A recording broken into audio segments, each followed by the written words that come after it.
On this episode, the team and I traveled just outside of Austin, Texas to Orb Recording Studios, where my friend Chris and his producer Matt are hard at work at recording his latest album.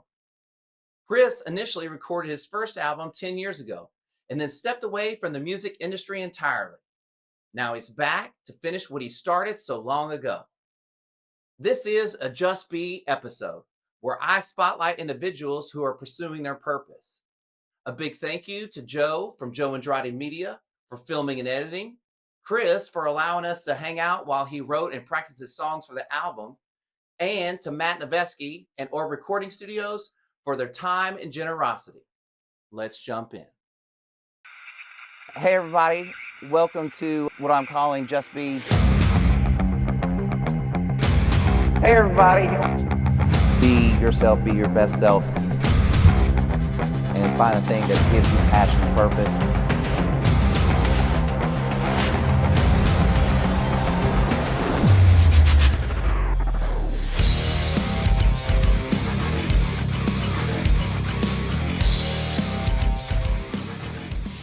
Hey everybody, welcome to a Modern Good Podcast, and HeyJustBe.com presents Just Be an Artist with my friend Chris Pennington, otherwise known as Penny. I'm just going to call him Penny because that's what I call him. Penny, how you doing, my man? I'm doing well, man. How you doing, Scotty? Good, dude. How excited are you about this the second album? Sorry. Oh, I am super excited to finish recording this thing about halfway through, and man, I cannot wait to get it out there. See what people think. Before I forget, tell everybody where they can find all your stuff, socials and all that good stuff. Go to pennymusic.com, Penni music. Its handle's the same on all the social media platforms. Yeah. And obviously, we are not in my little garage. We are at Orb Studio, just outside of Austin, Texas. Why did you, you decided to record the album here because of Matt, right? That's right, yeah. Matt Noveskey produced my first album. This studio was actually being built when I was recording my first album. And, here we are 10, 12 years later, doing it in Matt's studio with a bunch of great musicians and a bunch of cool knobs and things to turn, buttons to push. It's all kind of serendipitous, isn't it? 100%, yeah. Yeah. Yep. So most people, when they write their first album, if it goes well or successful or whatever, if they get into it, then they write their second album very quickly, right? And you wrote your first one, was it 12 years ago? Is that right? How many years? Yeah, I think it was 2012 I released it, so yeah, 12 years ago. So what is it like to have written an album so long ago, and then, I want to say not to have that pressure, but you become like this whole different person, and then you're writing now this new album. What is that like? Well, I guess at first, like when I decided to do it, like I was trying to pull some material from that original album that I didn't record and just wasn't relevant, so I kind of started over.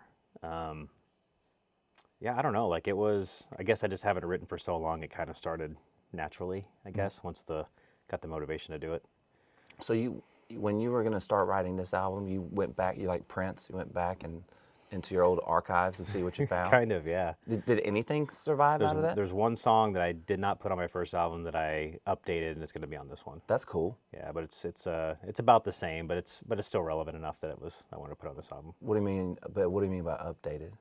I mean, change some of the lyrics around and make it more, I don't know, like took out that 80s synth. Yeah, exactly.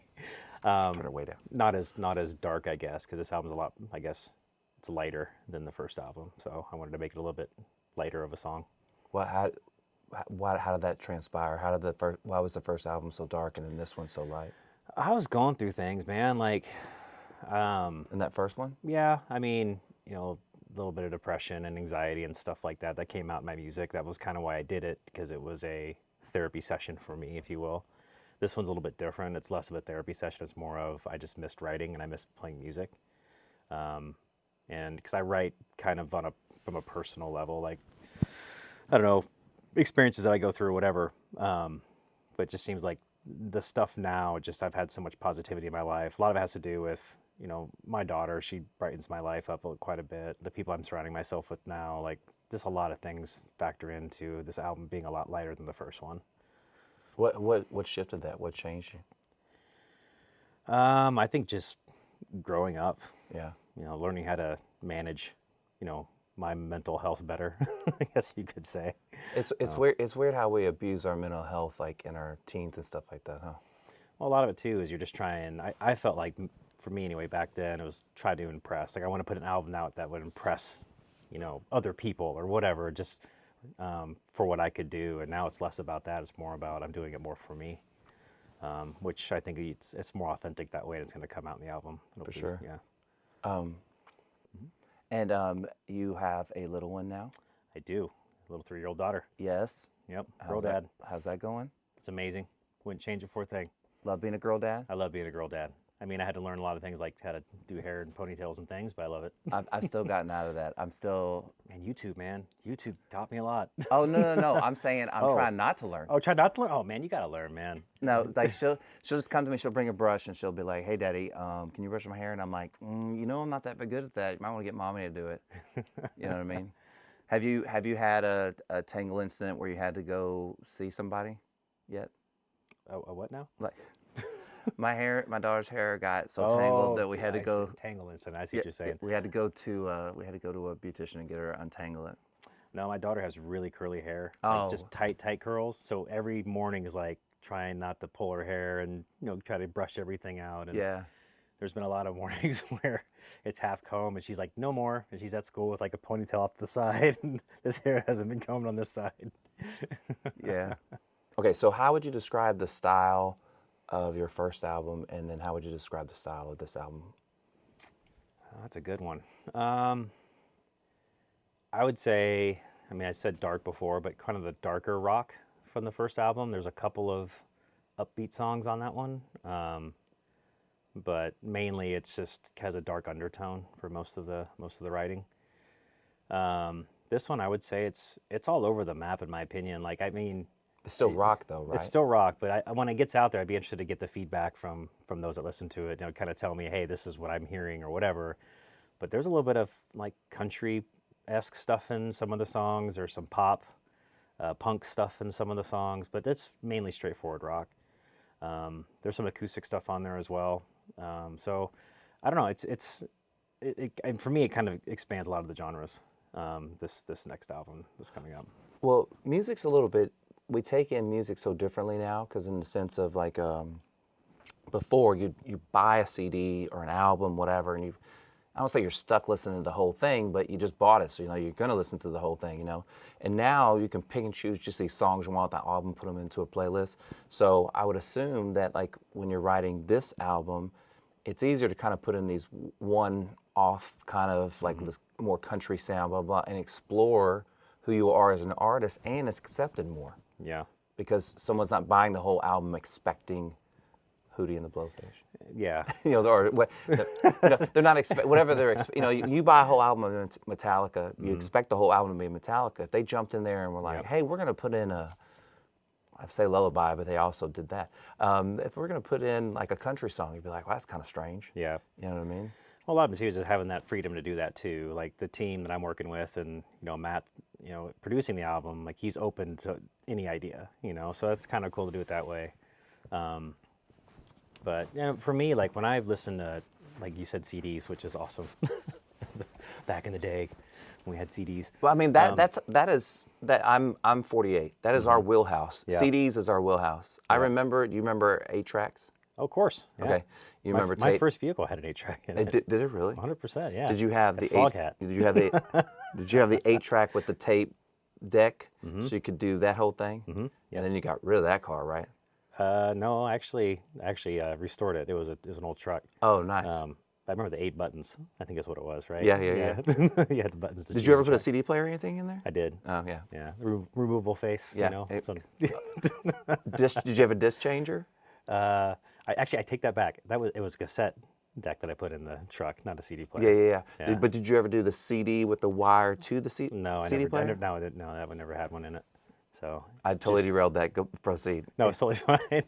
I guess this goes back to albums too. So like whenever I purchase like a CD or whatever, like I always look for the B-side songs, because the mainstream stuff, it's cool. You hear it on the radio and whatever. But I also like want to hear like the stuff that didn't make it to the radio or for whatever reason, because it just kind of shows that I guess, the more artistic style of the musician, you know, because like they're not writing it for a specific purpose to get out there on the radio. They're writing it because they wanted to write it. But now you're right. Like you can download whatever you want on an album. Doesn't have to be the whole thing. Now you can pick and choose what you want. So I mean, I like to say like this album's gonna be a bunch of B-sides. It's like a whole bunch of different things that maybe I shouldn't sound like. You know, it's not a straightforward rock album. You know what I mean? Like it's. But do you have to? Do you have to do that? You don't have to do that. You don't have to do that. Well, yeah. I mean, what I'm trying to say is, back in the day, also people didn't have to do that. Mm-hmm. It was just kind of, I feel like, what people did because that's the way we consumed those pieces of music. You know, I mean, 8-track was even worse because it was like you had to flip all the way down and through. Yep. Oh. Or cassette decks too, man. You gotta fast forward through the song you don't like, and you gotta back up because you missed it. Bro, this is also do a little bit like I would make mixtapes by recording songs off the radio. Oh, yeah. Right? Like, so I would just sit at the top 40 on like Sunday afternoon or whatever and just wait for that song to like come to hit record. I did the same thing. You know what I mean? And so like, it was so weird. I'd have these tapes and they'd have all these talk ups. You'd hear them because like, it'd be like Casey Kasem or something like that. Man, that makes you sound old as shit. His voice is iconic, man. Okay, so hey, let's, so the song you let me hear was what? Alpha Beta? Alpha Beta, yeah. Is that right? Yep. All right. Tell me a little bit about that. Tell me a little bit of like the writing process, and then kind of how you came up with the concept, the writing process, and then how the final product turned out. Sure. Compared to what was in your mind in the beginning. Yeah, that one's interesting because I wrote it with a lot of sarcasm. I have no idea what inspired the song. I really don't. I had this kind of a riff in my head, and I typically write lyrics first, and then I'll go back through and add the guitar parts and stuff to it. But this one, I had this guitar riff in my head, and I just kind of started singing a melody in my head.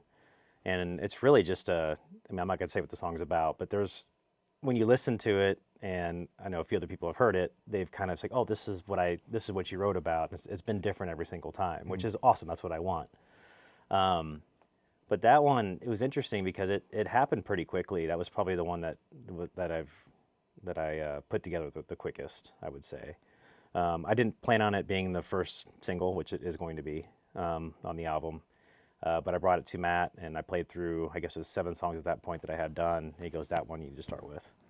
And that was one of my favorite songs. So, like, I mean, to kind of answer your question, like, I don't know. Like, I don't know what the process was on that one. It just kind of came together pretty naturally, if you will. So you're telling me that usually you come with the lyrics first, and then you come up with the melody. But this particular song, the melody came out first? No, so it's typically like I'll write the lyrics, and then I'll put the guitar stuff on top of it, and then I'll bring it to Matt, or I'll write other instrumental parts to the song.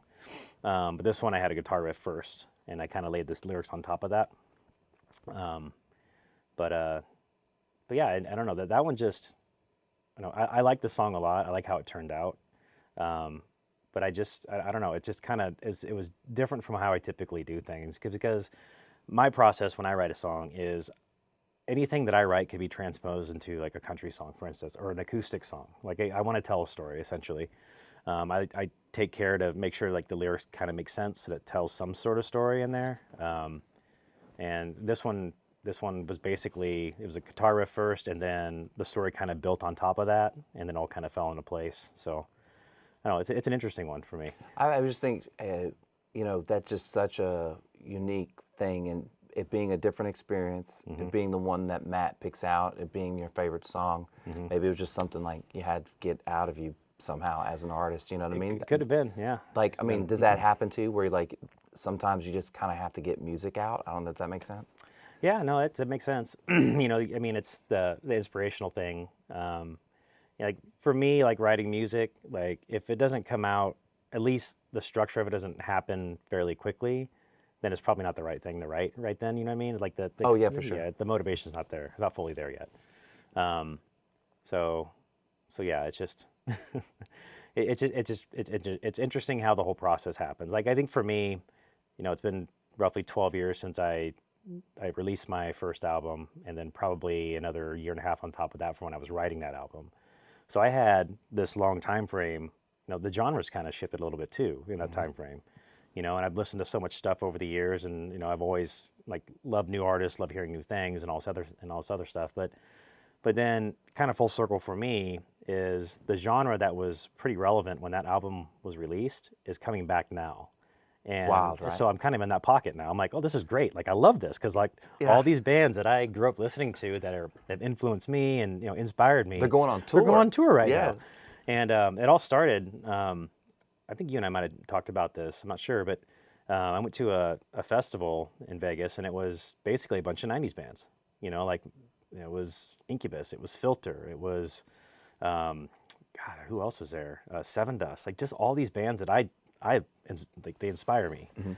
And I'm sitting there going, man, like this is cool. They're back out playing live again. I want to do this again. Like I miss this, and that was the spark that kind of set everything on fire. So here we are. That's awesome. Yeah. So it was pretty cool. To kind of expand on that, like on the flight home, I was just kind of thinking about, okay, so if I were to do an album, like how would I do this? Like I need to write, obviously. That's why I started going back through the archives and pulling stuff out. I was like, yeah, it's not really relevant right now. I don't really feel that anymore, like certain things that I've written back then. So I started that and just kind of started thinking about the direction I wanted to go. And I remember I landed and I made 2 phone calls. And the first call was to my buddy Ryan Hawley, who's recording on my album. He recorded on my first album. We've been friends for many, many years. And I was like, hey, I just want to throw something out there. Like, him and I played a lot of shows together, and I think he was the last show that him and I teamed up on. And I said, hey, I got this weird idea. Like, I want to do another album. I have no idea which direction I want it to go. I haven't really written anything new for it. I just want to play again, and I miss it. And, it was a silence on the other end of the phone. I was fully expecting, like, okay, that's cool. He goes, hell yeah, brother. You tell me when. I was like, wow, okay. That was the first. There's a little charge, like, okay, a little push forward. My second call was to Matt Noveskey, and I was like, hey, man, like I want to do this album. I know it's been a long time. We haven't spoken for a while, whatnot, but would you be interested in producing my next album? He goes, absolutely. When do you want to start? Basically. I don't remember exactly what he said. I'm just like, man, like out of the gates, like I had this support structure, which was amazing. And then just kind of built from there. Like everyone that's part of this, I guess you call it a team, that's doing this album, like very positive. The vibe in the room when we're recording is amazing. All the creative stuff going on, but also everyone just gets along, and that's what's important to me. And it's coming out in the music, I think, too. That's probably why it's a little bit lighter. So anyway, I kind of went on a tangent there, but no, you're good. But yeah, it's been a really cool. It feels really good being back in it. It really does. And I've, of all the years that I've been away from doing the music thing or whatever, this is where I feel like I belong. I feel like I should be doing this. I'm not hesitating at all.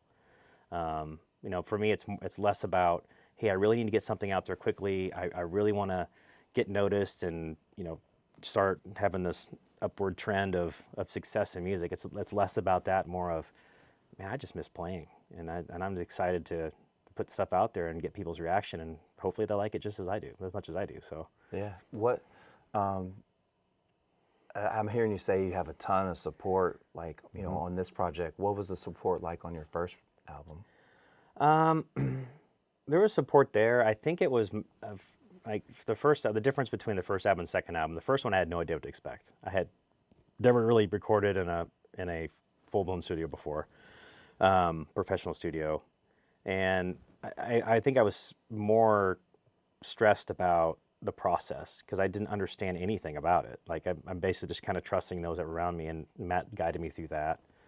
The support was there, but I think it was mainly I kind of kept it close to my chest, if you will, because then I was just trying to figure it out. But now I think it's different because, I've had some success in other ventures in my life, and I think those that I'm closer are seeing me, hey, I'm jumping back into something, jumping back into the unknown kind of a thing. And I feel I think the support's coming from, they feel that I know what I'm doing, right? Does that make sense? Mm-hmm. That I have a lot on the line. Like I have a daughter. Like I'm making decisions based on like going upward and not backward, if that makes sense. So, or downward, I guess. So I think there's support there. I think it's more of I'm seeking those to be around me that inspire me. And before I didn't really do that as much. A little bit, but not as much as I'm doing this time.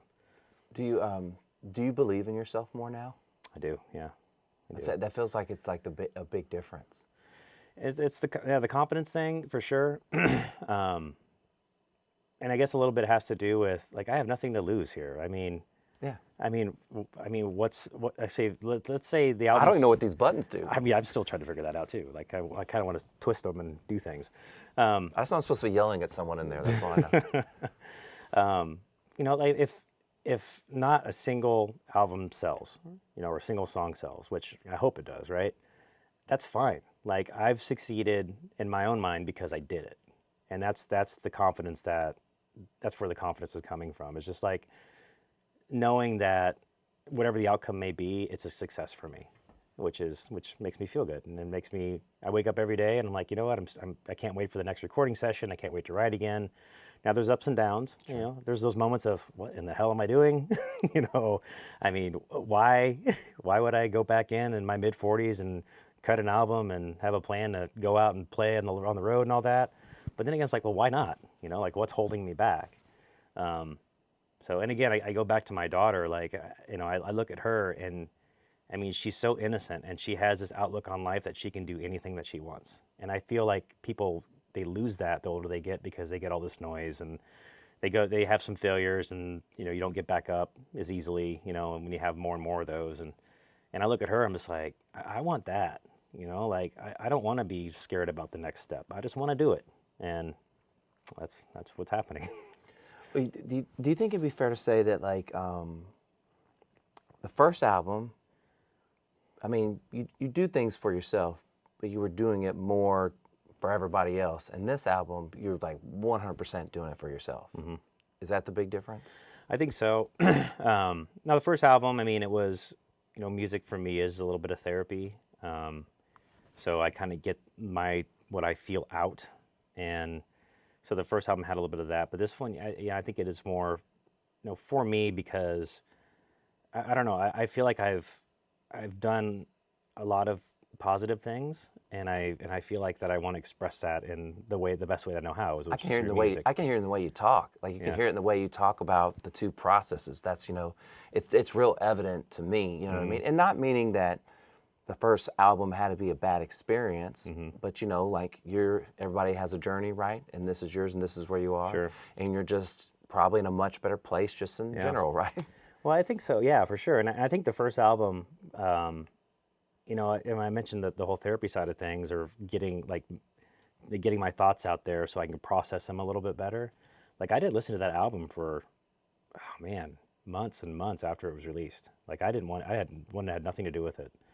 And I started listening to it, you know, eventually, and you know, there's still things about it that I don't quite like. Maybe it's the content, or maybe it's how some things were recorded, or how I played something, or whatever. Like, I'm very being critical on it. But yeah, I mean, it was one of those things where, like, I always felt like it was unfinished. Like, I felt like, when I did that album, and I basically left the music industry shortly thereafter to pursue other things, I always felt like that my music career was unfinished, and that album basically ended it for me, because I didn't want to do it after I did that album. And it was nothing to do with, you know, those that record on the album, you know, that helped me do it. It was more because of me. Like, I felt in that music, like, my confidence was not there. I felt like I could do better. And I felt like I kind of just rushed my way through it, because I felt like I needed to get stuff out there, and I wanted to put an album to my name as a musician, if that makes sense. So this next album has a much deeper meaning for me of, it's not finished yet.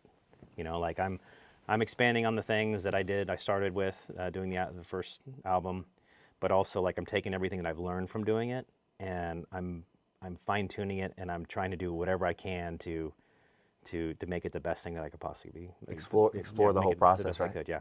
Yeah. Yeah, absolutely. Okay, how do you name songs? Do you do, like, long ass titles? You one of those people that's like, not really. I'm at a bookstore with a coffee in the morning on June 10th. That you should name one of your songs that by. That's why I wrote the song. At the coffee shop in the bookstore. I mean, I don't know. Like, you just pick words. You just pick words out of the song. Old school. Sometimes it's you know, something out of the song. Sometimes it has nothing, like, the title has nothing to do with the song. I don't know. Like, I feel like I write kind of cryptic is that, if that's a word, cryptic, where I may sing something or say something and it has a totally different meaning for me. And then that meaning is kind of what the album or what the song title turns out to be. Sure, yeah. So anyway, it's kind of just depends. Okay, so right now, how many songs have you written?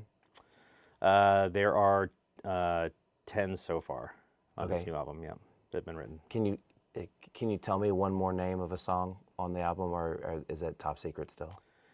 I mean, not really. I mean, I'll say it. You know, my first single is going to be the song Alpha Beta. Right. The second song that's actually just got the first mix back is called Level. I like it already. Which is a very upbeat song. Probably not normally my style of music, but what's the vibe on that song? Positivity. Kind of going back to something that maybe you overlooked in your life, and come full circle, come back around. Like, hey, the best thing for me was actually right in front of me the whole time. That's kind of the whole vibe of that song. Yeah. So, again, you talking about the two albums, I can't help but think that maybe that first album didn't feel complete because you weren't complete, and you had to go do things and grow. You know what I mean? And then you come back, and now you're going to complete this in a whole different way that's for you. And it's kind of like, it's a very. There's no need for any external validation or clout or awards. It's like, no, I'm completing me with this project. Right. Yeah. I mean, that's absolutely correct. I mean, I feel more whole as a person now than I did 12 years ago. Yeah. If that makes sense. So, I thought, I'm 48. At 48, when was I born? Anyways, I was already kind of almost a teenager when my parents were, and my daughter's like 3. And I feel like that I've just now become complete. And I thought I was going to come before this. I thought before 45, 40, I thought I'd be like in my 30s. Yeah. And maybe it was having the kid thing. Because your daughter's roughly the same age as mine, right? Just turned 3, yeah. How much, in what ways has your relationship with her influenced this album? I mean, she has all the influence all over this album, for sure. Like Eminem, you going to do little vocals and stuff, or what? She's actually has some vocals on one of the songs. I am jealous. Yeah, she does. Yeah, there'll be a little snippet of there. And I actually played her the rough mix of that song, and her face lit up. She goes, "Papa, that's me." I go, "That is you." It was so awesome. So pretty emotional for me, hearing her react to her own voice. Yeah, that's rad, right? Song, yeah. But she has a lot of influence on me on this album, just in everything in general, and it kind of goes back to like seeing her and just this positive outlook on life, and everything is exciting, and it doesn't matter what it is, like it's exciting for her, and the imagination that she has and all that, it's like we were all that way once, right? And then for whatever reason, life makes you change course, you go back and forth or whatever. So she's definitely given me that solid like rock or that foundation, to kind of, okay, so this is where I'm at, and everything is good. Like there's nothing holding me back from recording this album or anything in my life right now, Yeah. So I mean, you mentioned kind of figuring things out in your mid 40s, right? Or 30s and 40s. I feel like maybe I have, yeah. Yeah, I'm the exact same way, and I for me it was when I was younger, I was listening to the noise, like everything around me, like what I thought I should be or what people thought I should have been or whatever it may be. And then now I listen to myself, and I think that's the difference. And it's not selfish, and that took me a long time to figure out too, is like, listen to yourself. One of my really good friends told me, he goes, like in life, you just need to create your own reality. And that's basically what I'm doing, is like, I always want to be a musician. I always want to play music, perform, or whatever else. And everything else that I do is like, I'm making my own reality. Like it's my turn to do what I want to do. Because I'm not stopping myself, and no one else is going to get in my way either. You know what I mean? So, well, you're not asking for permission. That's right. Yeah. I mean, and it's not hurting you or anybody else, hopefully, right? So as long as it's not doing, I mean, you don't need to. Yeah. I was just thinking, it's so weird that people are so comfortable creating this reality online with characters and stuff like that, and being weird and all this stuff. But then it's like they limit themselves in real life. Oh, I could never record an album. I could never be a personal coach. I could never do this, that, or other. It's weird how it's attainable online, but it's not attainable in your real life. And your real life is what you're living. You know what I mean? Yeah, and there's that, what's that saying, is the first step is the hardest, and there's a lot of truth in that. But it's also is you got to surround yourself with people that lift yourself up, that lift you up, you know, that inspire you, that, you know, I mean, not saying people necessarily have the same interests or whatever else, but like just generally positive people around you and those attitudes will lift you up so high. I was I was in Houston, and you know, I just gone through some personal stuff and whatnot, and I was just trying to figure things out, right? And I got into a lift, and turns out the driver had the same last name as I did, which is crazy. Yeah. We're not related. And it was an older gentleman, and we're just kind of talking about things, and he was pulling out all this positive stuff. It was the first time in my life I'm like, wow, like I feel good about what I'm saying, you know, like, because it's all true, like all the things that are going on with, you know, my daughter, whatever else, and life in general. And so we pull up, you know, next to, or close to the destination. He stops about a block short, and he stops the car and goes, hey man, I just want to let you know that I wasn't going to take another rider tonight. I wanted to go home. It's been a long day. He goes, you've changed my day just because of our conversation, how positive you are. Because I just want you to know, and I want you to go on through life knowing that attitude gives you altitude. Oh, And he wow. goes, and you keep on reaching high, my friend. I'm like, dude, I was almost in tears in this lift. I'm like, what? That's awesome. Thank you.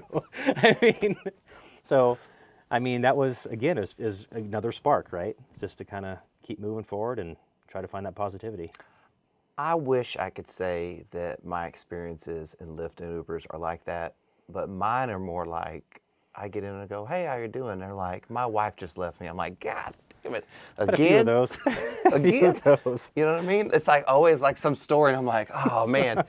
You know, sometimes I'm just happy if they're just like, hey, you don't want to talk? I'm like, yeah, I'm good. Like I don't want to know anything. I don't want to know anything. Well, another part of that is the same evening as I was taking another lift back to my hotel, and started the conversation. There was this lady that was driving, and we started talking about music and stuff, and it's probably like maybe a 20, 30-minute drive. And she is a singer, but she was in an R&B group like back in the 90s or something. I think it was based out of Houston or something. Destiny's Child. Maybe. I don't know. You got in an Uber with Kelly Rowland? Maybe, yeah. I mean, but we were, you know, so we're talking about, and I was like, hey, I go, we'll sing something, right? And she's like, no, I can't do that. You know, I can't do that. And I mean, if someone puts me on the spot, I'm probably not going to do that either. And we pull into the hotel, and I'm getting ready to get out and go, hey, put a song on that you know that you're comfortable with. You're probably never going to see me again. So why not? And she put on the song, and man, I was floored. Her voice was amazing. And I'm just like, I mean, I'm in the presence of greatness, right? And so I listened to her sing for a little bit. She got, you know, after the song, then she shut it off. And I said, you know what? I got two things to say to you. It was like, thank you for the good conversation tonight. And whatever you're doing, stop and do that. And I hope that gave her some inspiration. I don't know. But if she listens to this, I was like, hey, I was the rider you took back to the hotel that made you sing something. Like, come sing with us, please. Like, it was pretty amazing. You know, you really brought some awareness to something that I do that sometimes that people don't receive like very well, which is, you know, it's almost in those moments like, I'm not saying you're challenging their positivity, but you're challenging like, hey, just go ahead and be positive. Just sing, see what that feels like. You know what I mean? And not everybody responds well to that all the time because of those kinds of insecurities and things like that. But I realized that some of the people that did that in my life before I felt like I do now, like I felt like they were kind of attacking me, and they were just trying to give me something. They were just trying to hand me something. Right. And it's just like I didn't want to see it. I didn't want to receive it. Right. I didn't want to feel that love and that community and that bond. And every time you do that to somebody, you just connect another person with another person that makes them feel good, that maybe keeps that going, you know? Yeah, and I think you saying that, and I kind of go back to this whole experience of these two people that I met randomly that I'll, again, probably never see again. But I think it's, people pick up on when you're letting yourself be a little bit vulnerable, and that makes them want to be a little bit vulnerable too, right? They're not so closed up. So, and I think maybe that's what it was, you know? And because, I mean, if you came up to me and I didn't know you on the streets, like, hey, sing something, you're like, no, that's weird, you know? But if we had a conversation and like you're telling me about, you know, something you're going through or whatever it is you like, and you're letting me inside a little bit to kind of tell me like a little bit about you, I'm going to do the same.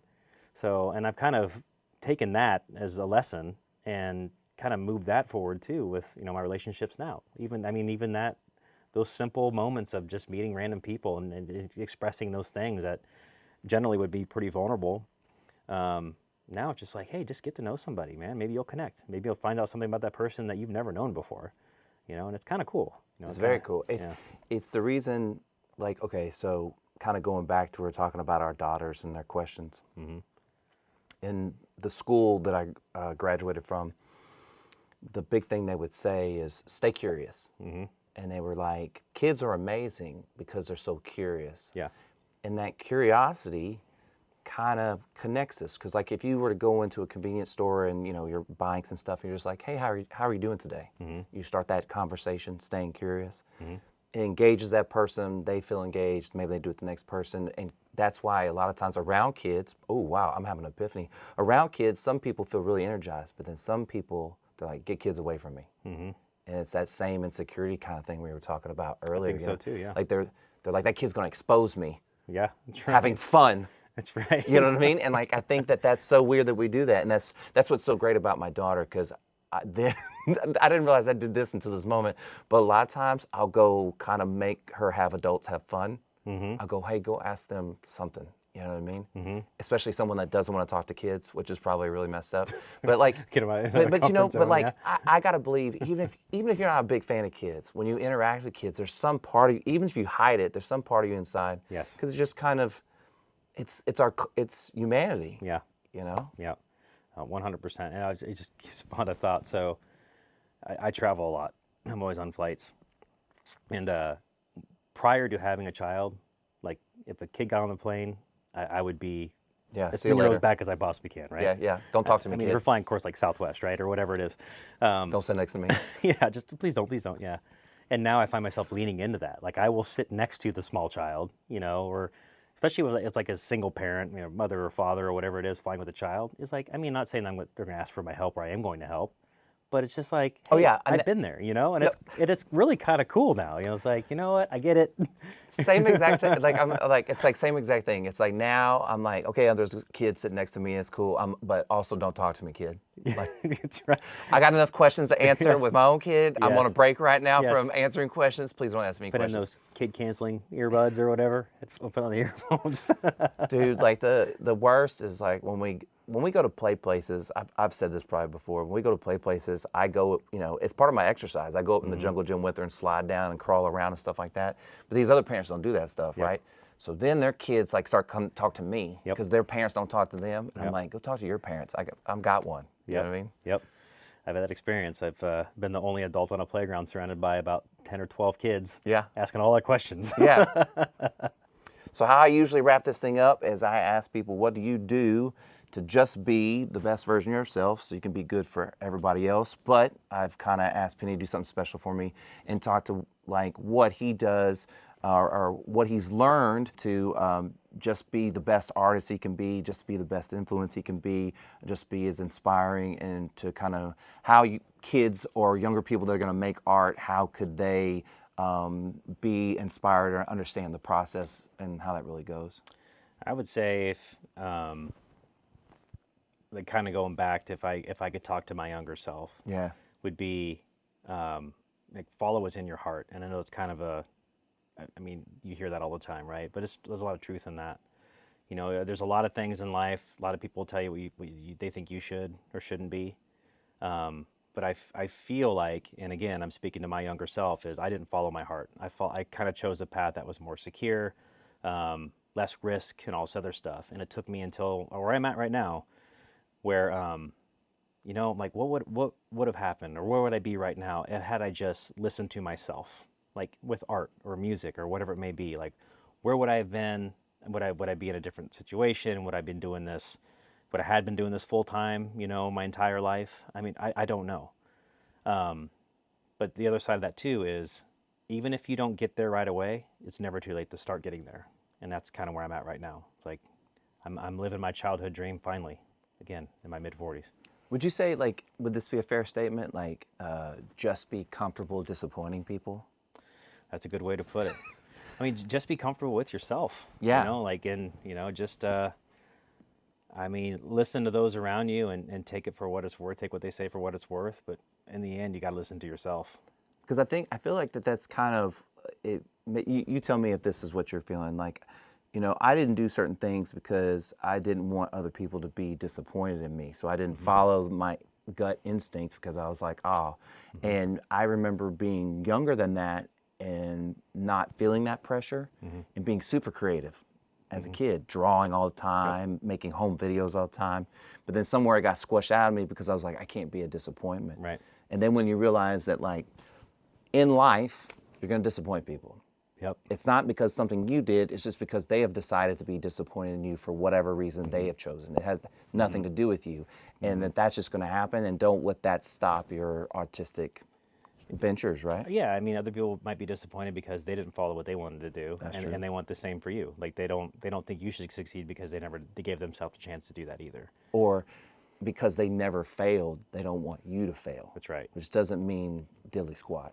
So how about this real quick? What kind of advice would you give to like young artists on kind of making art and following that part of themselves? I mean, the advice I would give is just do it. I mean, if it's in your heart, Just it's in your mind, just do it. I mean, don't be afraid how it's going to be received. Don't put any expectations on it either. Just do it. I mean, it's not like a shoe commercial, right? These guys. But I mean, you just gotta plow ahead. Like I said earlier, my friend told me is like you got to make your own reality and just make that your path. And you can deviate from it, but just be sure you always focus on that path at some point, and then you'll get to where you want to be. Just being yourself, being your most authentic self, is creating your own reality. And it doesn't mean that it's like you're, like when you say like creating your own reality, it kind of feels like it's like, well, are you like you're living outside of reality, like, but it's like create your life, what your life to be. You have that choice, right? Yeah, and well, you touched on it a little bit earlier too, and I wanted to say this while you're mentioning it. So like when you're a kid, like the world's wide open, right? You draw, you could be an astronaut if you want to. Like I wanted to be an aircraft carrier driver when I was really young. Shoot, I mean, sorry, aircraft drivers. I mean, I don't know what that meant. I mean, maybe I'll make a ton of money. Maybe I'm an asshole. Maybe. But when you're a kid, like you're given that freedom to imagine and stuff. But then, for whatever reason, is like it's instilled in you that when you get to the real world, right? It's like, well, you got to get a job. What do you really want to be? It's like, oh, that's cute. You want to be an astronaut, and all this. But I mean, what is the real world, right? I mean, is it a corporate job? I mean, who knows? Is it working for yourself? I mean, that could be just like, it's like an artist. I mean, it's a small business, right? It's kind of that thing. But I think it's just like you need to make that definition of what real world means to you, and that's something that took me a long time to figure out. Well, I mean, the reality of it is you can really do just about anything you want as long as you're not hurting you or anybody else, right? That's right, yeah. And so, yeah, I mean, but like to really, truly lean in and embrace it is a constant challenge, constant work, because you have to keep kind of because once you hit like, you kind of feel this, you're like, once you hit one kind of thing, you're like, well, hell, let's go ahead and set another one. Let's go ahead and set another one. Yep. So you're just leaning farther and farther into the process of making music or whatever, right? Yep, that's right. Yeah, it's that thing where you set your goals, right? For what's the 5-year goal or what's the 10-year goal? For me, it's like what's the 6-month goal? I mean, be realistic in those goals, and then if you don't hit it in 6 months, then maybe 2 months later you will. Kind of a thing. Be realistic in your path. Well, I mean, it is great to set a 5-year goal, but there's a lot of months. You got to be more between granular. now and 5 years from now. You got to be pretty granular. So then you got to go, okay, what am I doing in the next couple of months? Yeah. Like, I mean, you have to plan that out, Yeah, if I were to say to you today, okay, in 5 years from now, which I'll be in my 50s, I'm going to be touring the world. I'll be selling out big venues. Okay, well, like you said, there's a lot of time between now and 5 years. You got a lot of work to do. It's a lot of work to do. I'm basically starting from zero. So what's that mean, right? Yeah, I can say, in 5 years that sounds great, but I'm more interested in like, what are these little incremental steps that get me there? And you never know on that 5-year direction if something might pull you off to the side that's even better than what you could have imagined. And that's fine too. Yeah, you know what I mean? Fine And having that freedom of going like, oh, this could be something I could explore. Maybe I just want to be right here. Yep. This is a great, you hear stories of people all the time. They're doing, working at Starbucks, and then now they're singing on, TV or something like that. You know what I mean? Like, your girl, she's probably out there singing somewhere. Oh yeah, probably singing. You didn't even get her name? Disney songs. No, well, they're talking about the girl on the left. Yeah, my dog. No. Or your daughter, right? No, I didn't get her. I didn't get the lady's name. But you brought up a good point too. Is you set your path of where you want to be, but don't be afraid to pivot. Right? I mean, there's no harm and shame in that. It's like, if I get to go down this path and I do this for 2 years and album gets out there and I start playing again and get out there and I love it, but let's say I want to go back and do something totally different. That's fine too. Like the worst thing that I've learned in my, in my younger self to now, through that time frame, is I force myself to stay on a path I don't want to be on anymore because I think that's my dream that I wanted to pursue. And that's one thing where you need to pivot. Like it's like, hey, like you don't have to stay on the same trajectory. Like if you want to totally go off and, let's say I want to be an aircraft carrier driver in 2 years. Okay, I can do that. I don't have to be a musician if I don't want to be.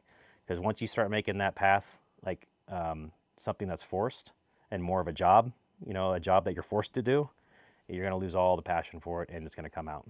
And it's going to come out in how you act and your mental side of things, and and all of that. So, I mean, I think I could only hope that if you are listening to this and you feel like you're being forced to work your job, that I don't want to say quit your job, but that you start making the changes to enjoy your job.